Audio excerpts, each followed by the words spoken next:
To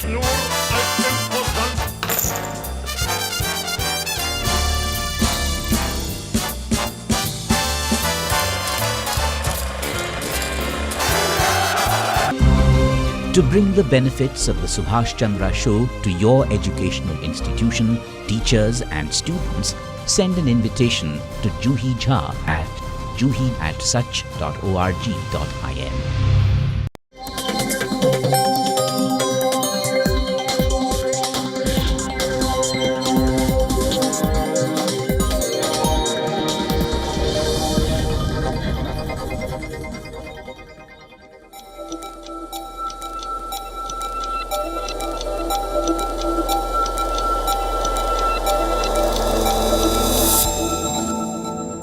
Hello and a very warm welcome. You're watching Gravitas with me, Raisha Saibal.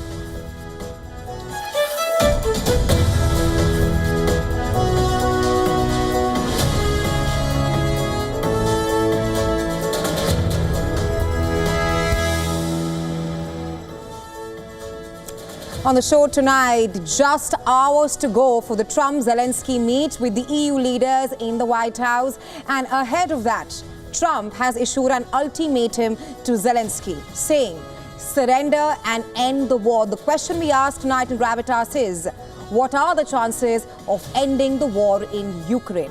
Also on the show, China's top diplomat Wang Yi is in New Delhi and will hold 24th round of talks between the special representatives of India and China. But more importantly, both the countries are turning the page with high-level talks. We will also tell you why there is a selective and discriminatory approach towards India and China when it comes to US tariffs. All that and a lot more lined up for you on Gravitas tonight. Let's get you started.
In just a few hours from now, critical talks will take place at the White House to decide the future of the Ukraine war.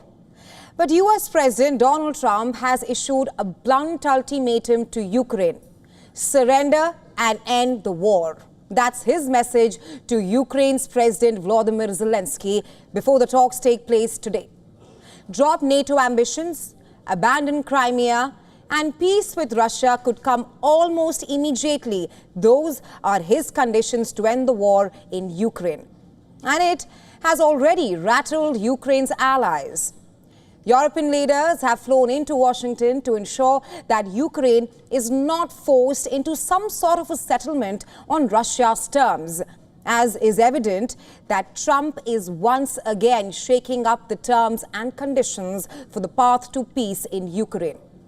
Now, you see, the conditions that Trump has laid out mirrors those demanded by the Russian President Vladimir Putin, and they come after the two leaders, that's Trump and Putin, held a meet at a military base in Alaska on Friday.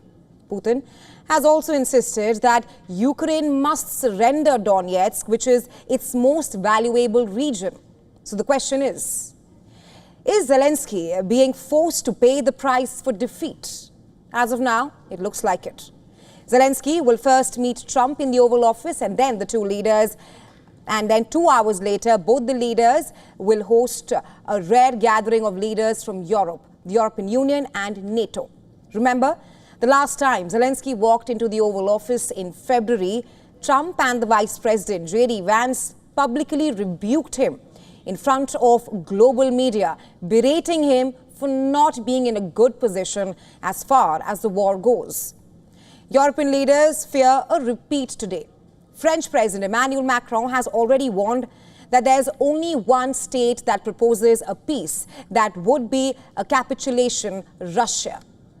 Zelensky arrived in Washington late Sunday night, cautioned that Russia should not be rewarded for the war. And as these high-stakes talks take place, the reality of war has once again hit Ukraine's cities. A Russian drone strike on an apartment block in Kharkiv killed at least 7 people, including children. This happened early Monday. 18 others were reportedly wounded. Footage on your screens right now shows rescuers pulling survivors from rubble as flames tore through the building.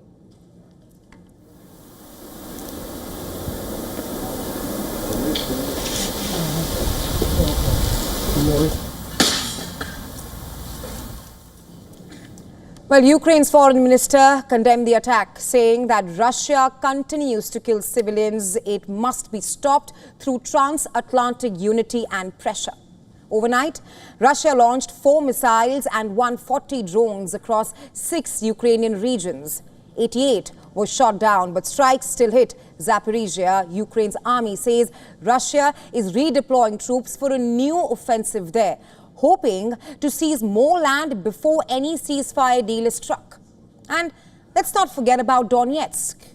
This piece of Ukrainian land is now at the very heart of the contentious talks to end the war in Washington. In fact, Putin has written all of Donetsk region into the Russian constitution, making it very clear that he wants the entire region, especially this last piece of the valley, still under Ukrainian control. In fact, just today, Russia's defense ministry released footage showing soldiers raising Russian flags after capturing 2 settlements in Donetsk region.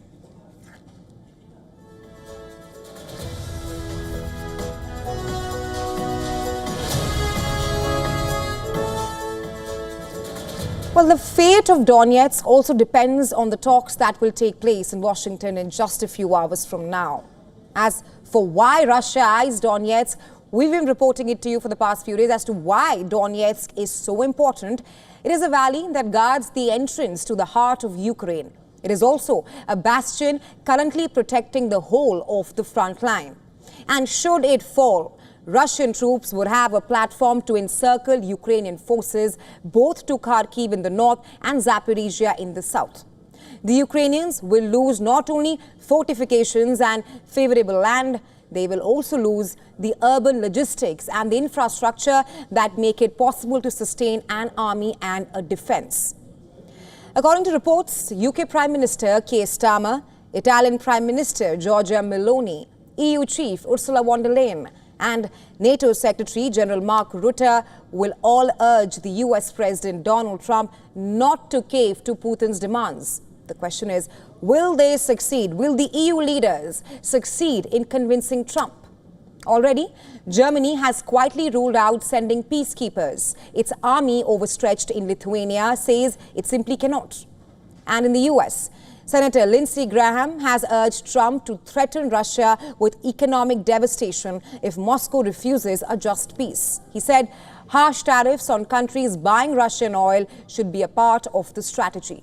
As is evident, stakes could not be any higher for a conflict that has been going on for almost 3 years now and has become the deadliest war in Europe after World War II. Zelensky is under pressure from both Russia and the US. Trump says Ukraine must give up NATO and Crimea, the whole reason why Russia sent troops to Ukraine in the first place. And now Putin wants even more. The last piece of Donetsk region that remains under Ukrainian control. The question is, will the European leaders be able to help Ukraine? Will Europe keep Kyiv from being cornered into capitulation? Will this be the moment peace is forced on Ukraine, or the moment Western unity holds firm? We will be closely watching. And as Ukraine awaits the outcome of the Trump-Zelensky meet in Washington, D.C. in just a short while from now, between the proposals and counter-proposals, the question remains, will Ukraine step back from the red lines that Zelensky has previously drawn, or he will walk away from Putin's proposal? We spoke to the experts from around the world, listening to what they had to say and what is their expectations ahead of the high-stakes meeting. No question that Zelensky does not want to give up any more land. Many, many tens of thousands of Ukrainians have died to protect those portions of Donbass that Putin is asking for. But if Zelensky has reason to believe that this war will end in a durable way, then it is possible that he may say, okay, I don't like this, but I'm going to let this land swap take place in the service of bringing the death and destruction to an end. Regarding Donbass, there is no way for Russia to compromise, as Donbass has already been written into Russian constitution as one of the new Russian regions. So if President Zelensky disagree with this, then he will have to fight. But then another question comes up. How long will it take us to regain the territory? There's no way to stop the Russian offensive. Probably it's not that fast, but it is going on, and the situation has reached point of non-return. First of all, we have to remember that all the territories, including Crimea, are constitutional territory of Ukraine, and we cannot change the constitution, and any president has no possibility to do that without support of the people. Ukrainians never will support this kind of decision because these territories have been taken by Moscow Federation by force, and it was the infringement of international law. If we take to the international context, if in any case this happens, then we will get a precedent for all the other countries when some aggressor countries can attack other territories and proclaim them to be theirs, infringing international law. Well, to be honest, of course, it is Russia who started this war that is waging a war of aggression against Ukraine. So in that sense, it would not be accurate to say that Ukraine is the primary obstacle to peace. That said, the different actors, the different belligerents in this conflict are only going to have their very disparate positions brought closer together if the United States applies pressure on all of them. And that involves a series of different carrots and sticks that need to be used at the same time. And right now, you've got a situation where you had going into the Alaska meeting, as you just said, the European players and Ukraine who wanted a ceasefire first, before any discussion of the larger issues. And that is very much the opposite of what Russia's approach is. There are also differences of opinion in terms of whether or not Ukraine should have the right to enter NATO. So these positions will have to be bridged, and they can only be bridged through American leadership and mediation. Well, Russia has sent its nuclear-capable bombers on a show-of-strength patrol over the Barents Sea.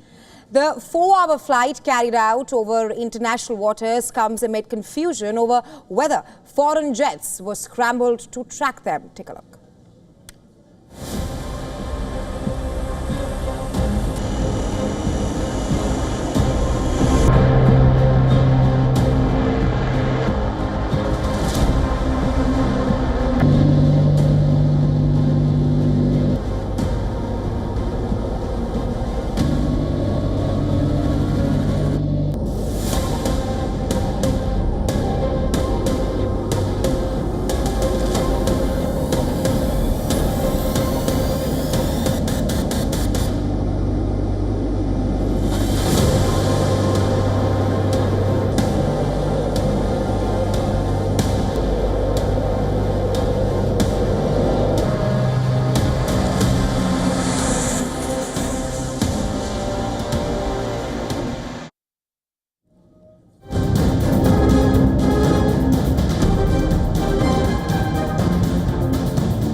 India and China are stepping up efforts to reset their troubled ties.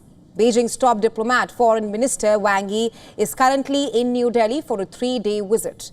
His agenda is pretty packed. He has already met with India's External Affairs Minister, Dr. S. Jaishankar, and he will also hold a crucial round of talks over border issues with India's National Security Advisor, Ajit Doval.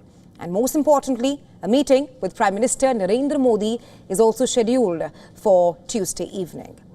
Indian Foreign Minister, during his meeting with his Chinese counterpart, Wang Yi, highlighted 3 key concerns that need to be addressed.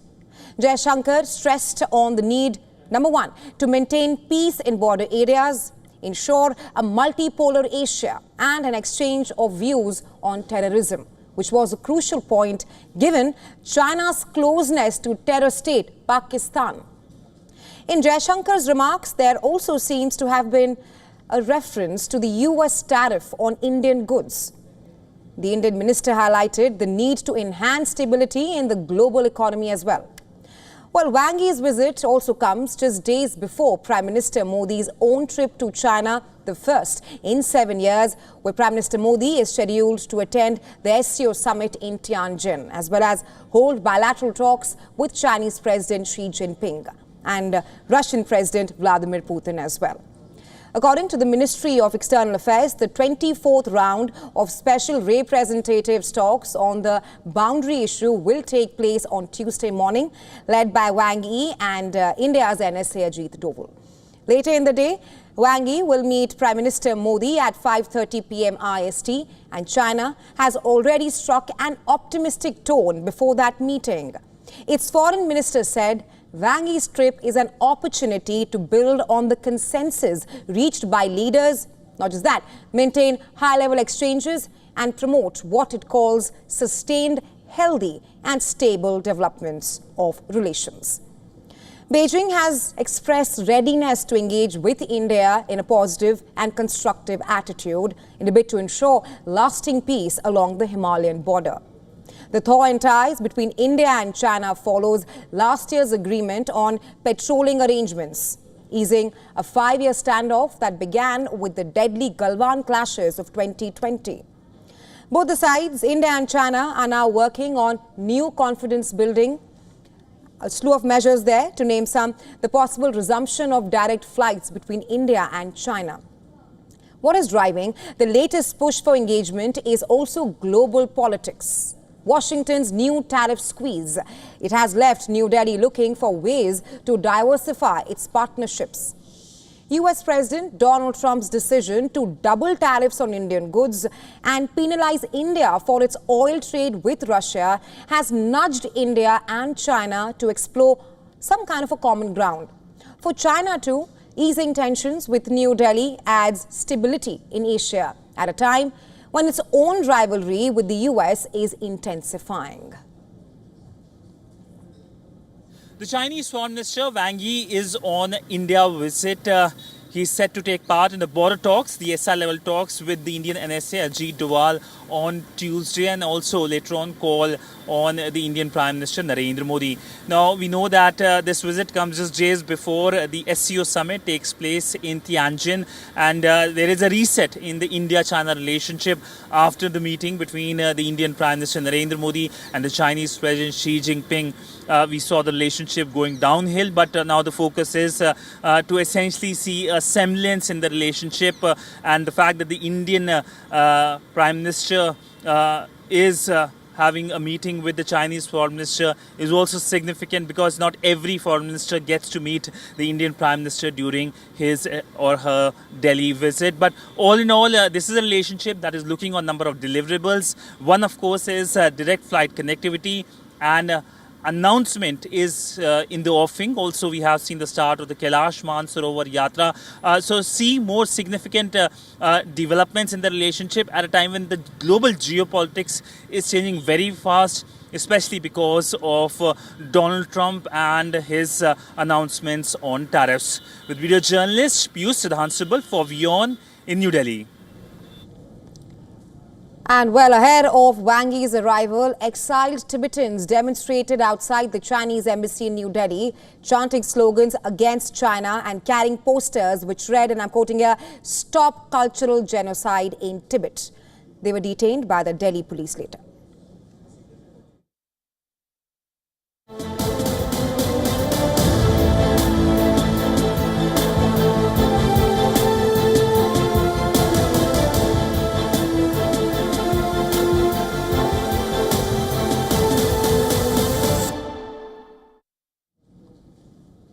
US President Donald Trump's sweeping tariff curveball against countries has raised several questions, but one that refuses to leave everyone's mind is why the selective and rather discriminatory approach towards two major global economies. We are talking about India and China, which spared China altogether but left India reeling under a 50% tariff. Well, US Secretary of State Marco Rubio seems to have some answers now. Speaking to Fox Business, Rubio clarified Washington's tariff positions on both India and China. He said that behind America's refrain to sanction China for buying Russian oil lies a clear and a calculated decision. Rubio warned that the bulk of Russian oil imported by China is being refined and then resold in the global market. And imposing secondary sanctions on Chinese refineries would mean disrupting the global oil prices and cause a major spike in global energy prices. But then the immediate question arises, what about India, on which an additional 25% tariff has been imposed, bringing the percentage straight up to a staggering 50% for its trade with Moscow. Going by the same logic that Rubio laid out for China, Washington should have steered clear of tariffs on India as well, but it did not. For many, the math doesn't seem to be quite adding up here. Meanwhile, when asked about Europe's position on the tariff situation, Rubio said that Europeans have expressed concern over proposal of 100% tariff sanctions bill on China, India for importing Russian energy. In fact, Rubio also noted that several European nations which buy refined Russian oil from China have privately raised concerns about any punitive steps being taken against Beijing specifically. Well, that explains a lot of it as of now. China is currently the largest importer of Russian oil, leading Russian oil purchases at approximately 2 million barrels daily, followed by India and then Turkey. Trump had earlier suggested that the tariffs directed towards India was a hard tactic that possibly brought Moscow to the negotiating table. However, in an op-ed published in the Financial Times, White House trade advisor Peter Navarro warned India about cozying up to Russia and China through oil purchases. When asked about prospect of sanctions over European nations still buying Russian oil and gases, Rubio rather treaded with caution. While not giving any clear answer, Rubio indicated that secondary sanctions might be on the cards. But the more important question is, can US afford to upset its European allies at this point and further escalate the tensions? Probably not, with no resolution to the Ukraine war just yet. Let's tell you what else is lined up for you on the show tonight. We will get you a report showing how Pakistan terrorists have been using Chinese-made weapons.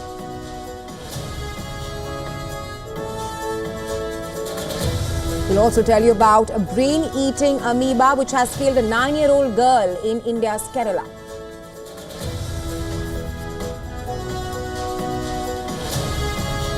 And finally, about a new scam doing the rounds. It's called the WhatsApp screen mirroring scam, and how you should be careful.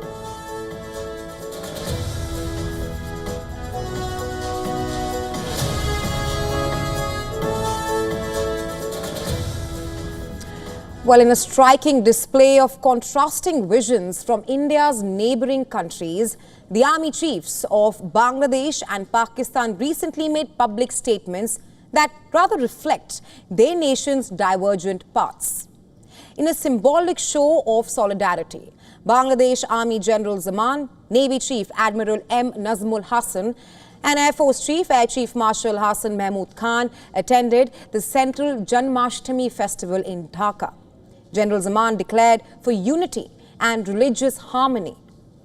Zaman said, and I quote here, "This country belongs to everyone.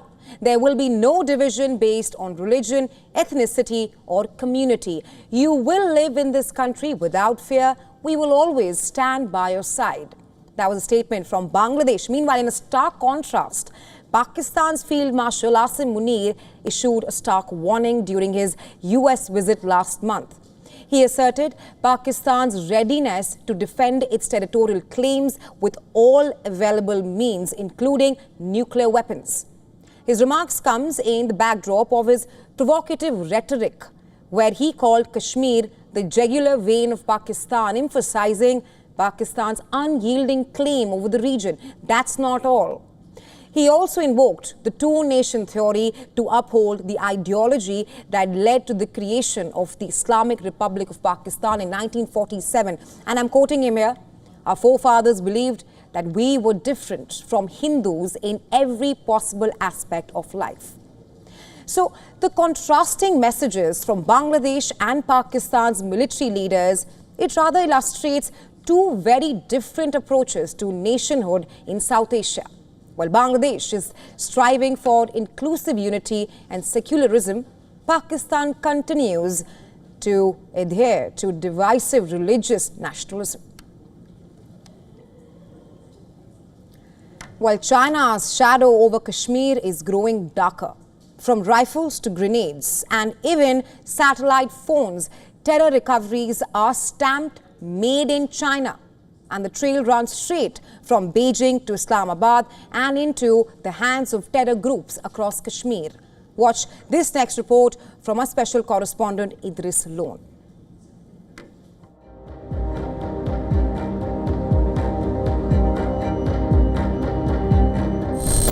The face of terror in Jammu and Kashmir is changing. No longer crude weapons or scattered supplies. What's turning up in recoveries now is sophisticated, high-tech and Chinese. Security forces say most of the arms and communication gear seized this year carry a new origin tag, China. From pistol and assault rifles to Huawei's satellite phones, GPS trackers and encrypted radios known as ultrasets.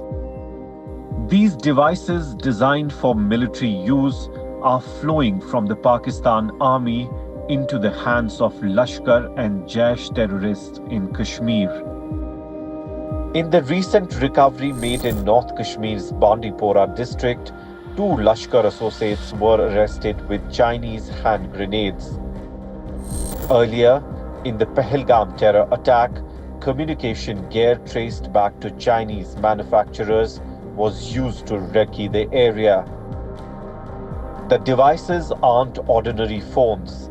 They are encrypted, satellite-linked and designed to bypass regular networks, allowing terrorists to communicate directly with their handlers across the border in Pakistan. The pattern is clear, with Beijing arming Islamabad's military with advanced weaponry and telecom gear. A steady stream of Chinese tech is trickling down into terror networks. For Indian forces, each recovery is more than a weapon. It's a proof of dangerous nexus running across borders. Security forces believe that even in the Pahalgam terror attack, the terrorists who carried out the attack were using satellite phones like the Ultraset during the recce of the Baisaran area in Pahalgam. On the other hand, security forces now have intensified their operations all across Jammu and Kashmir and are trying to break the over-the-ground network in J&K. With video journalist Firoz, Idris Lone for WION World is One.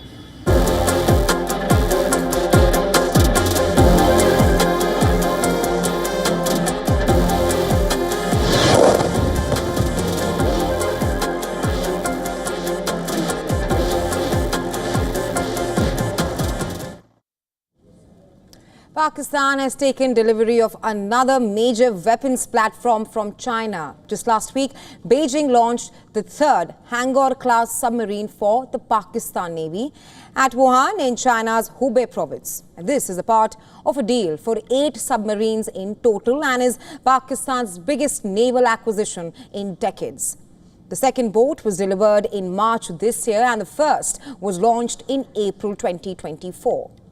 Now, the Hangar class is a Chinese S-26 design based on the Type 039 Yuan class. It features air-independent propulsion, advanced stealth, long endurance and 6 torpedo tubes capable of firing torpedoes and cruise missiles. In short, it is considered a potent attack submarine designed for undersea warfare.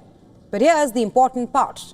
Its launch comes at a critical moment because just months ago, during India's Operation Sindoor, Pakistan military was dealt a serious blow. The operation involved Indian strikes in response to the Pahalgam terror attack. And while Islamabad, which suffered a major embarrassment on world stage, tried to make competing claims about casualties and equipment losses, the message was clear. Pakistan's military power had been dented. In the aftermath, Islamabad quickly moved to increase its defense budget. Pakistan raised military spending by nearly 20% to PKR 2.55 trillion. Even as it cut other parts of the budget, it only amplified the military aspect.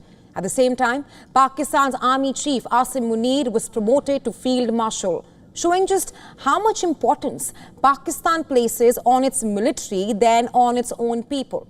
And here's the bigger picture here. Pakistan today is deeply dependent on China for its defense.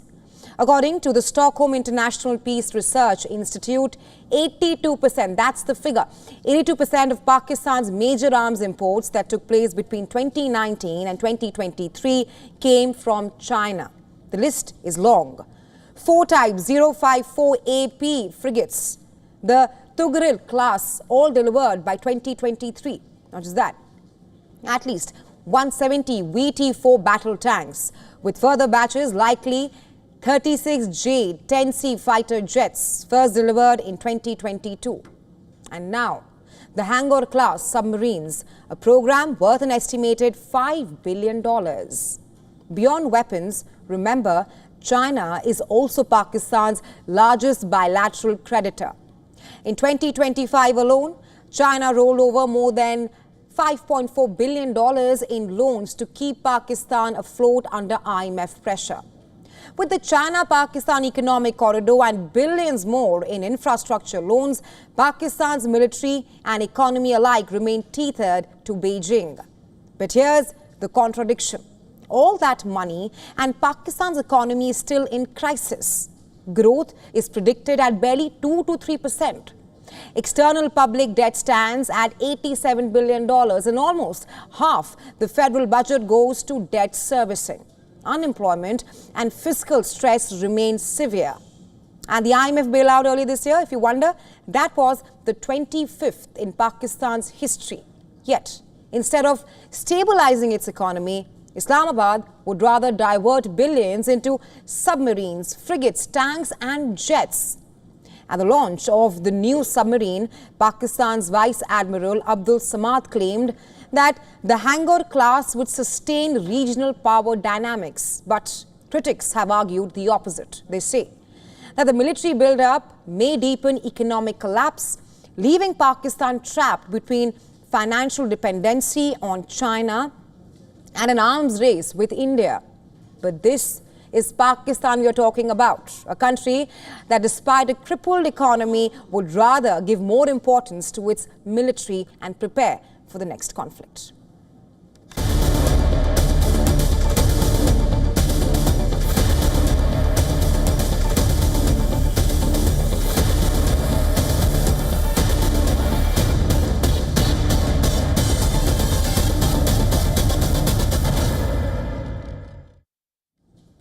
Shifting our focus to West Asia, and the latest, Egypt is pushing for a Gaza ceasefire deal as soon as possible. On Monday, Palestinian Prime Minister Mohammed Mustafa and Egyptian Foreign Minister visited Egypt's Rafah crossing as talks in Cairo for a Gaza deal continues. Egypt said that it was willing to join a potential international force deployed to war-torn Gaza, but only if backed by UN Security Council resolution and accompanied by a political horizon. As ceasefire efforts continue in Cairo. In the past, Egypt has repeatedly called for Palestinian unity. And not just Egypt, mediators like Qatar have also pushed to apply maximum pressure alongside Hamas for the Gaza deal.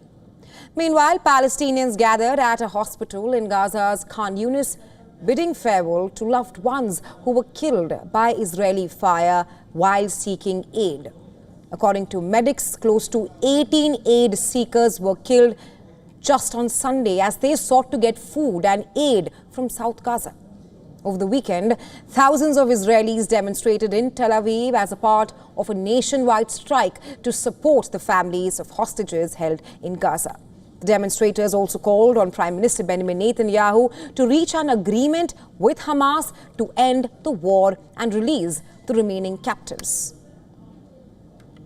We don't think that there's any purpose to the war anymore, and we need to end it for the sake of the Israelis and the sake of the Palestinians as well. We are worried about our people, and we are worried about the people of Gaza, and we want to bring peace and calm to the area. The strike call by the families of the hostages was joined in numbers, demonstrating the Israeli government's decision to expand military operations in Gaza. We want the world to hear that there are other opinions in Israel. Not everyone is for the war. The majority, which is silent, is against the war, against the destruction of Gaza, and we hope for peace. Demonstrators fear further fighting could endanger the 50 hostages believed to remain in Gaza, only about 20 of whom are thought to be alive. Meanwhile, in Gaza, the prospect of forced relocation from the Gaza Strip has snatched sleep from the residents' eyes after Israel announced plans to relocate Gaza City residents to southern Gaza. This also comes amid fears of fresh offensive by Israel to take over Gaza City, which continues to loom. To be dislocated again, where else would we go? Our homes have been destroyed. Our livelihood is gone. The bombing is getting closer every minute. Where can we go? There's no peaceful place in Gaza. Every day a home is destroyed and people killed. There's nowhere to go. We don't even have tents that we can use to relocate somewhere else. Well, moving from one camp to another, area to area, with no homes to live in and barely any food left to eat, the question is, where will these displaced Palestinians even go, as the future of hundreds of them now hangs by a thread?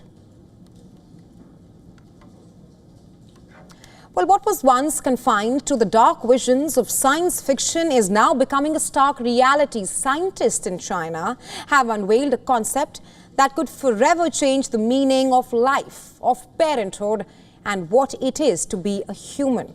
A new arms race is underway, not for military might, but for the very procedure of creation. Our next report telling you more.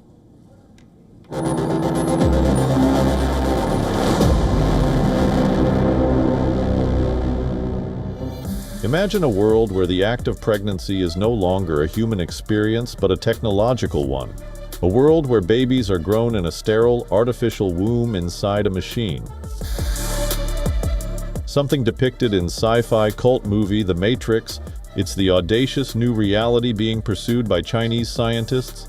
They are developing what they claim is the world's first pregnancy robot, a humanoid surrogate capable of carrying a baby to term and giving birth.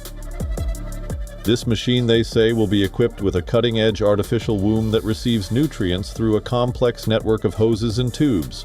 The humanoid, priced at around $1,400, being reportedly developed by Kyiv Technology, a Guangzhou-based tech company.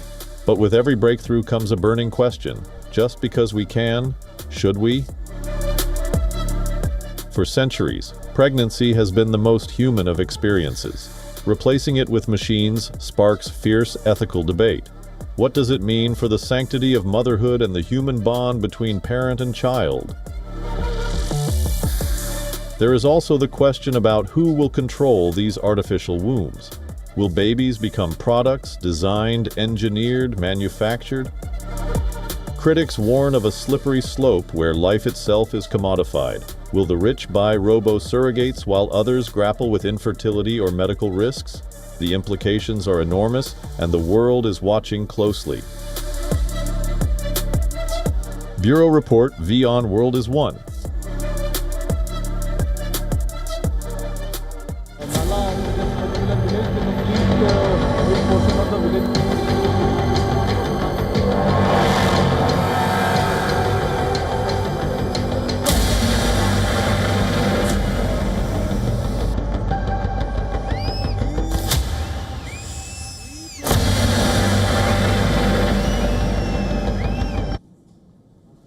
On to weather stories now. Floods have been creating chaos in India and Pakistan, and at the core of them are cloud bursts, which are raining hell in mountainous regions, leading to hundreds dying in India, Pakistan and even Nepal. In India, flash floods due to cloud bursts have been reported in Jammu and Kashmir's Kishtwar and Kathua regions. Early this month, the northern state of Uttarakhand had a cloudburst which sent floodwaters crashing into the village of Dharali. In northern western Pakistan, meanwhile, over 300 people died in the district of Bunner following a cloudburst. Intense rains also triggered flash flooding, landslides, mud flows, further flattening homes and reducing villages to rubble in the region. According to a Pakistani media outlet, as many as 1,000 people may have died in the recent flash floods in the Khyber Pakhtunkhwa province, wiping out entire villages there. But the question is, what are cloudbursts and what makes them so deadly to begin with? Well, cloudbursts essentially take place when huge amounts of rain falling in a short period of time over a concentrated area, leading to intense and sudden deluges. Usually, more than 100 millimeters rain must fall within an hour over a localized area of around 30 square kilometers to call it a cloudburst. They are sudden and violent and dispel rain much like a bomb. Well, what leads to a cloudburst? Well, several factors contribute to a cloudburst, including warm, moist air rising upward, high humidity, low pressure, instability, and convective cloud formation. Cloudbursts usually take place in mountainous parts where moist air is forced to rise. The rising air cools and condenses into clouds that are large, dense, and capable of heavy rainfall. And when the clouds cannot hold the accumulated moisture anymore, they burst and release it all at once. What makes South Asian countries like India and Pakistan conducive to an extreme weather event like a cloudburst are the existence of extensive hilly terrain such as the Himalayas, Karakoram and Hindu Kush mountain ranges spanning both the nations. And experts suggest that global warming is driving up the rates of these cloudbursts in both the countries. Not just that, and even warmer air mass can hold more moisture, creating conditions for sudden and intense downpours. Well, Spain is on fire. The country is battling the blazes from 20 major wildfires, and the drastic heat waves across Europe are now making matters worse. The immense heat seems to be hampering firefighting efforts, with Spain currently experiencing its 5th longest heat wave on record. Take a look.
rare and deadly brain infection has claimed the life of a 9-year-old girl in Kerala's Kozhikode district.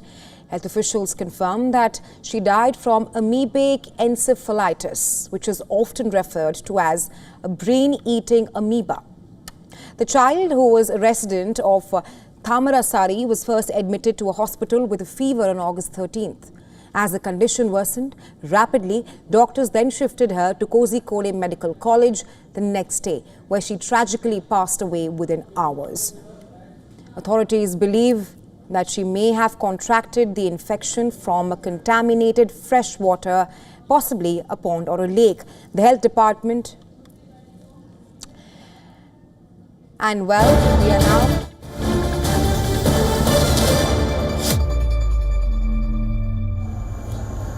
cutting across live to the live visuals coming from Washington, D.C., where the squad of European Union leaders are now entering the White House ahead of the high-stakes Trump-Zelensky meet, after which, of course, a multilateral meeting will take place between Trump, Zelensky and European leaders. These are the live visuals.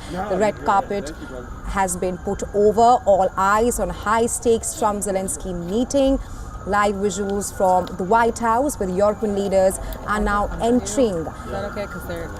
Before the high-stakes meeting, we have the United Kingdom Prime Minister Keir Starmer, German Chancellor Friedrich Merz, French President Emmanuel Macron, European Commission President Ursula von der Leyen, and even NATO Secretary General Mark Rutte, who in just a short while from now will be entering the White House ahead of the high-stakes meeting between Trump and Zelensky. Of course, the European Union leaders are standing firmly behind Zelensky before the meeting between Trump and Zelensky, with the focus, of course, on ending the war in Ukraine and to ensure that an impartial deal is secured when Trump and Zelensky meet in the White House in just a short while from now.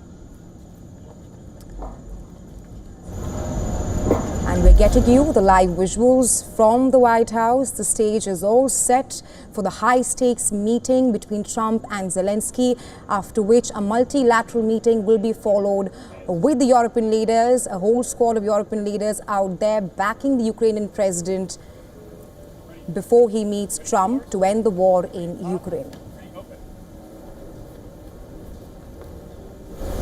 And that's the EU chief, Ursula von der Leyen, who is now being greeted by the White House officials as she enters the White House.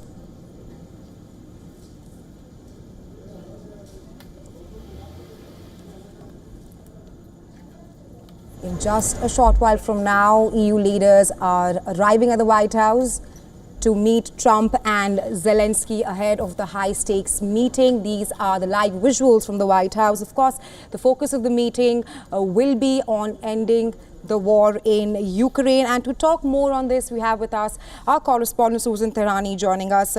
Susan, talk to us about how significant and how unusual is this with the European leaders converging at the White House, backing Zelensky before the high-stakes meet between the US president and the Ukrainian president. Right, a very significant meeting indeed, possibly one of the most significant since the end of the Cold War, not only among European leaders and the US president, but also just meeting of NATO and NATO member states in general. Just how high stake this is, we can really go back to just a few days ago, that summit between the Russian president and President Trump, where we'll get more details about what really happened behind closed doors, hopefully, but no one really knows exactly what was said and agreed upon until now. And European leaders embarking in Washington, D.C., along with Volodymyr Zelensky, of course, despite the fact that they've talked to the U.S. president, they're really going to get a better understanding on where Russia stands. And they want to also convey their concerns and how far Ukraine is willing to go in trying to find some kind of a peaceful and negotiated settlement. Remember, the majority of the Ukrainian people in latest polls say that they really do want some kind of peaceful settlement to this conflict. Now, what the merits of that resolution is, that's, the big question. And I think we'll get a better understanding of that. But nonetheless, we also can't deny that NATO has never been stronger before. Because of President Trump, NATO member states are now contributing a lot more of their defense GDP to NATO as a collective. They seem united in how they want to protect Europe and how much they're willing to back Ukraine. But nonetheless, there is that concern that perhaps they didn't want to send Volodymyr Zelensky alone to Washington, D.C., in case they would be kept out of the loop if Zelensky agreed to some terms that the U.S. president would put forth on the part of Russia. So it's very interesting. The developments are very interesting. You can tell how high stakes and how concerned Europe is by Emmanuel Macron, the French president's recent statement saying any other way but unity going into these negotiations on the part of Ukraine and, of course, Europe and, of course, the United States against Russia would definitely be to Russia's benefit. So they are working and trying very hard, at least on the surface, to present a united stance, not only to Russia, but to the world that's watching. Right, Susan, we just had the UK Prime Minister Keir Starmer walking the red carpet into the White House, and earlier we had the EU Chief Ursula von der Leyen and the NATO Secretary General Mark Rutte also arriving there before the high-stakes meeting. A clear, like you mentioned, extraordinary show of diplomatic muscle ahead of the expected meeting. I also want to talk to you about the fact that will the EU leaders be able to convince Trump at this point of time, because we saw what happened in February when Trump and Zelensky met and how there was a clear showdown, because before the meeting Trump has clearly said that no NATO membership and that Ukraine has to give up on Crimea as well. So the question right now is that will the squad of the 7 EU leaders will be able to convince Trump? So that's a really good question, but I think in context and just looking back big picture, we have to really see whether or not actions speak louder than words when it comes to Europe and dealing with Ukraine. Despite the fact that they have time and again sort of embraced this in their comments that Ukraine should be part of NATO, they've really been dragging their foot themselves. I mean, you really don't see European countries with a paper and a pen ready for Ukraine to come on board Ukraine and sign that agreement, because they know what it entails and they know what will happen, notably that Article 5 security in the NATO clause, well, where an attack on one country is an attack on others, they would have to get involved in the war. Those are, so the Europeans do say that, they're in the long run, one day maybe they're open to Ukraine joining NATO. But when you look at their track record,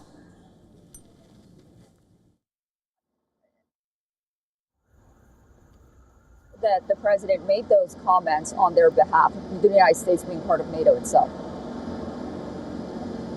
Getting us the latest, as of now, we have a few European leaders, including the UK Prime Minister Keir Starmer, EU Chief Ursula von der Leyen, who have, and also the NATO Secretary General Mark Rutte, who have arrived at the White House. We'll, of course, be tracking this very high-stakes Trump-Zelensky meet very closely here. But thanks for getting us the latest as of now, Susan.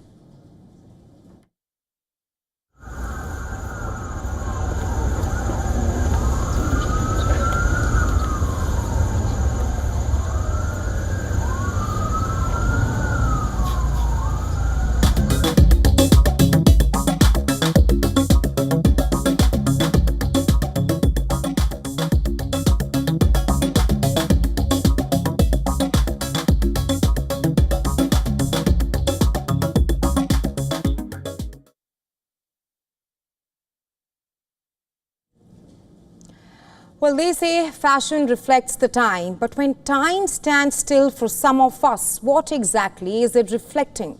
Case in point, Swiss watchmaker Swatch, which is under fire for an ad that has sparked an international uproar. Swatch has publicly apologized after its latest ad campaign promoting the Swatch Essentials collection, featuring an Asian model pulling the corners of his eyes. A gesture widely recognized as offensive and derogatory. Internet users heavily criticized the slanted eye gesture, calling it racist. Others accused Swatch of deliberate discrimination and urged consumers to boycott the company. Issuing an apology, Swatch said that it has taken note of the recent concerns and removed all relevant materials worldwide. Taking to Instagram, the brand said, and I quote here, "We sincerely apologize for any distress or misunderstanding this may have caused." However, Swatch is not the first foreign brand to face accusations of racist ad in China. Before that, in 2023, luxury brand Dior was accused of racism on Chinese social media over an ad showing an Asian model pulling up the corner of her eye. The controversial picture was posted to promote Dior's new makeup collection, and it showed the model pulling up her eye with the caption, "Channel your fierceness." This image was quickly taken down amid backlash on Chinese social media, where users accused the brand of racism. Experts say that some brands are catching on to the potential of this kind of controversy, especially when a politically charged climate can mean strong reactions, worldwide retweets, and also back and forth online.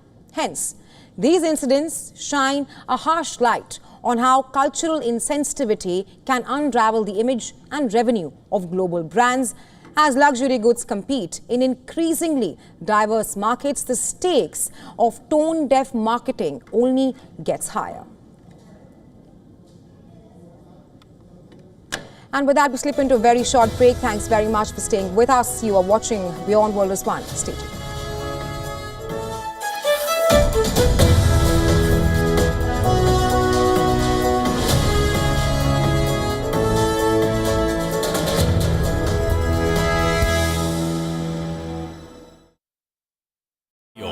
India's Global Voice, the channel that brings you the biggest stories from across the world through India's lens.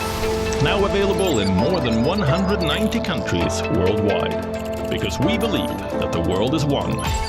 Watch us in Africa, Europe, USA and Canada, South America, Asia Pacific, Middle East and North African regions. Also available on these digital platforms across the world. WION. World is One.